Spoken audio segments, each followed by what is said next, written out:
It really is kind of a miracle that we're standing here looking at the Hunt cabin and the landscape that's around it, because I really had some doubt as to whether or not this would make it through this past weekend. Of course, we just went through a historic flooding event here in South Carolina, and it's not the first that we've seen at the South Carolina Botanical Garden. Back in July 13th of 2013, we had over 11 inches of rain in a few hours, and that brought 64 million gallons of water right out of the duck pond up here over the banks, and really flushed along and cleaned out the newly opened Natural Heritage Garden corridor that we're standing in right now. So since 2013, we have put a tremendous amount of effort into really trying to work with Mother Nature, really trying to build and construct things that allow us to pass through these natural habitats that are part of this trail, while letting nature really do its thing. And if we do get a flood, having it go over the trail, having it go through our bridges and through the exhibits without causing major damage. And this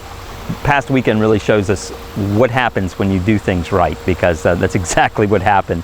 We had a little over 9 inches of rain on 2 different events. Thursday we got a little over 5 inches, and we really saw lots of flooding through this part of the garden. The duck pond came within just a couple inches of going over the top. It actually was spilled up into the road, but it didn't quite go over. And the rain that we had after that through Sunday, another 4+ inches, didn't take it over the dam. So we really dodged a bullet there. And part of the reason why it didn't go over the dam is because we've done such a job really slowing things down, moving them to where we want them to go, infiltrating that water that's running off of these impervious surfaces that really stretch all the way up to Kite Hill and Highway 76, and taking that water and trying to get as much of it into the groundwater as possible, and then directing the remaining water where we want it to go through a series of rain gardens, bioswales, engineered swales, and then structures that really try to divert it around. So it worked, and that's really the amazing thing. The work of people like Rocky English with the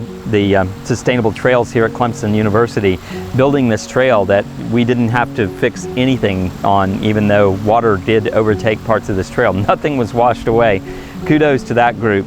The architecture, engineering, arts students that worked on building incredible bridges that are made to really withstand floods, to have water wash through them. They're even permeable to light, to allow light to pass through it, to really putting a small impact on nature as we possibly can out here. All this stuff worked, and the 75+ projects that we've accomplished since the flood in 2013, the results of that is that we still have an intact garden today, and we still have people jogging and running and enjoying the trail, even while we're talking the day after the major flood.